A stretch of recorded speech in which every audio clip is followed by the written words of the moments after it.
Grounding flights across the South, including those out of Baton Rouge Metro Airport. Joining us now is the airport's Director of Aviation, Mike Edwards. Welcome to NewsNation. Flights have obviously been canceled for the next few days. What is the airport status right now? Well, we operated a normal schedule yesterday, and we did have two flights that departed this morning, both on American Airlines. The last departure was at 9:30 this morning, and after that, we secured all the jet bridges and ceased commercial flight operations for the rest of the day. Our hopes are to try and resume operations tomorrow with the first flights coming in tomorrow evening, late in the evening.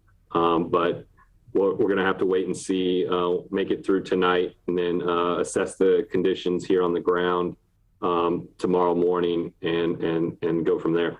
Yeah, and what was it like in terms of the traffic of people trying to get out? Were a lot of people trying to rush out and evacuate before the storm hit?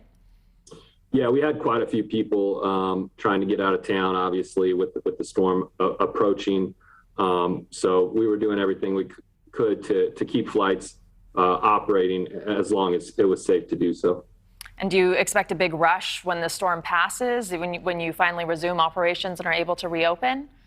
There will be some pent-up demand with all the cancellations, but the airlines are really good at rebooking folks and finding ways to rebook not only out of Baton Rouge, but other airports in the region to help offset some of the issues that are caused by all that pent-up demand from the storm. And what about aid and rescue teams and people who are coming into your state to help out in these relief efforts? And with the storm, are they going to be utilizing the airport? You mentioned that commercial flights have been suspended. Are private flights or government flights coming in?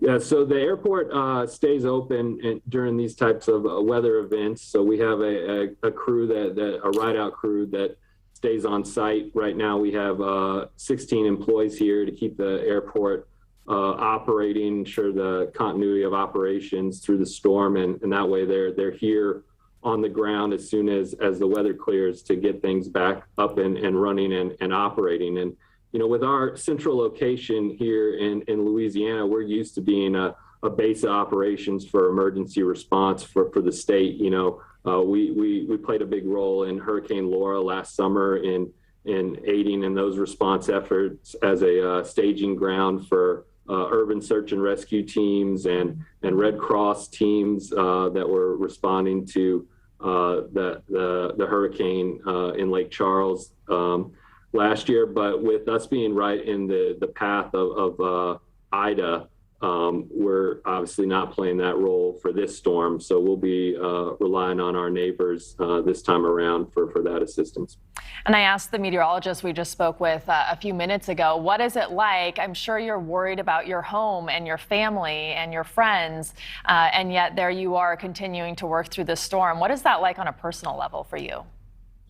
Well, you know, it's something that, you know, living here in Southeast Louisiana that you kind of become accustomed to. But we always make sure that for our employees that we give them plenty of time to make those preparations, make sure that their families are taken care of and that everybody's safe and somewhere where they know that they don't have to worry about their families, so that they can come here and come to work and do what needs to be done, and that they know that their families are safe and out of harm's way. Mike, it's been pretty quiet so far where you're at. The rain and the tropical storm conditions really over the last maybe hour and a half beginning to reach Baton Rouge. The forecast track, as you have seen, showing the eye wall, the northwestern eye wall, western eye wall, and eventually the southwestern eye wall, rubbing right up against Baton Rouge. You all are well inland. I'm curious, we talk a lot of times about evacuations along the coast and boarding up along the coast. You all are inland. What were the preparations in and around Baton Rouge when it came to boarding up and evacuating there? Or did you find a lot of people from New Orleans coming to Baton Rouge where they're like, no, we got to get out of the state to escape this thing? Right. So we started watching the storm, you know, when it was in the Caribbean and, you know, as it approached Cuba, we started making preparations here to start getting ready for the storm. Here at the airport, we started securing, aircraft and any kind of loose debris that could become projectiles or anything like that, and go ahead and exercising our plans to get ready for the storm. Like I said, this isn't our first storm, so we're pretty well versed in what it takes to respond to these types of events, and our whole team here knows what they need to do. So we went ahead and sprung into action and got those things done. But you're absolutely right. You had a lot of folks from coastal areas and especially from New Orleans who were evacuating yesterday, and a lot of those folks came to Baton Rouge. I know just about every hotel room in the city is full right now, and the storm, is headed our way. We're starting to see those outer bands of that storm right now as we speak. All right, Mike Edwards, keep up the good work. Thank you for joining us, and we hope operations resume quickly and you're able to get back to business. Thank you. Thank you.